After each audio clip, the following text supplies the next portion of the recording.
Guy, thank you so much for joining us today. Truly appreciate it. Again, given everything that you see going on out there and your leadership and your service prior, you know what it means from a national security to have this energy here. So I'm glad you can join us, and I'll hand the microphone over to you, sir.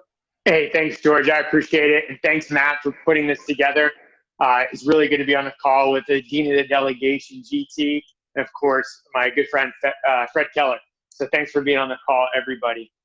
Look, these are difficult times for our nation. There's no other way to look at it. But I truly believe that we're going to emerge even stronger than ever when we get on the other side of this.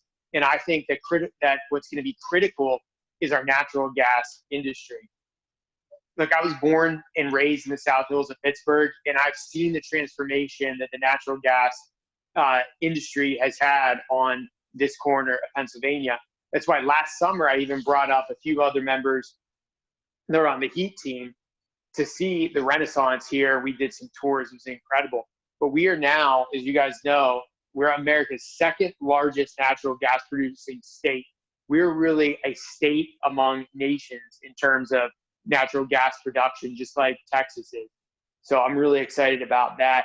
And I'm excited not only for the natural gas production, but for the higher wages and just how this rising tide of natural gas lifts all proverbial boats. So I also want to say that the Trump administration did an excellent job leading up to this pandemic because we were really well positioned because of the Trump administration's pro-energy policies, and it's helping in this crisis.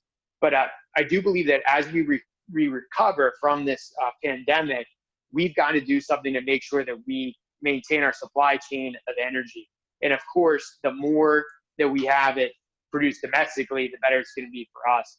So I just wanted to let you know that's why I wrote a letter last month to Secretary Mnuchin and Chairman Powell, and I requested that Main Street lending program would help the Appalachian natural gas industry, and that way your industry could benefit from these loans. And of course, GT and Fred were both on that letter and helped with the effort. So thanks again to my colleagues.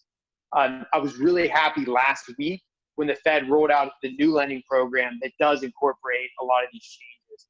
And so I'll continue to advocate for the industry and make sure that if we do have future phases of the COVID-19 response, that this sector is included. So we got to remember that oil and gas production isn't just about affordable energy. I say it all the time. It's about the other jobs that come with it, because as we increase the amount of oil and gas, we reduce the cost of oil and gas, we of course reduce energy costs, which not only is beneficial to the average family that saves roughly $1,200 a year because of it. Just think about the manufacturers. We also so it's cheaper to manufacture here in Western Pennsylvania in the United States. This is going to be critical as we bring our supply chains back and start to manufacture more domestically. We also cannot forget that we have cheap and abundant petrochemicals. So instead of having to import those petrochemicals, it's right here. So we have cheap, abundant energy. We have cheap, abundant petrochemicals. So in terms of manufacturing, advanced manufacturing, we're really poised to just explode when we come out of this pandemic. So I'm really excited about that. But I'm going to cut my remarks short, but I have to say this: we've got to remain vigilant. And when people start talking about banning fracking and these ludicrous ideas that are in the Green New Deal, and if anybody hasn't read the Green New Deal, take a look at it. It reads like an 8th grade science project report. I mean, it's truly laughable, and the fact that the media just glosses over it. But when somebody starts talking about that, they actually believe this. They want to ban fracking. They want to have cap and trade. They want to put on all these emission standards. It's going to be detrimental to this economy as we get it running again. So that's why we've got to make sure that we're supporting this industry, that we're strengthening our supply chain, making sure we have domestic energy production, and that not only helps us militarily, it helps us exert influence abroad, and it gives us a lot of independence again on the foreign stage, and also at home as we bring back this manufacturing. So I look forward to everyone's questions. With that, I'm going to hand it over to my good friend George.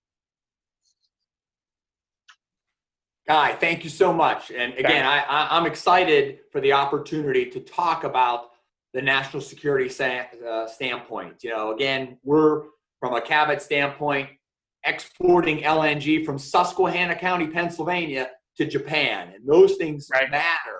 Back to your spot on energy security.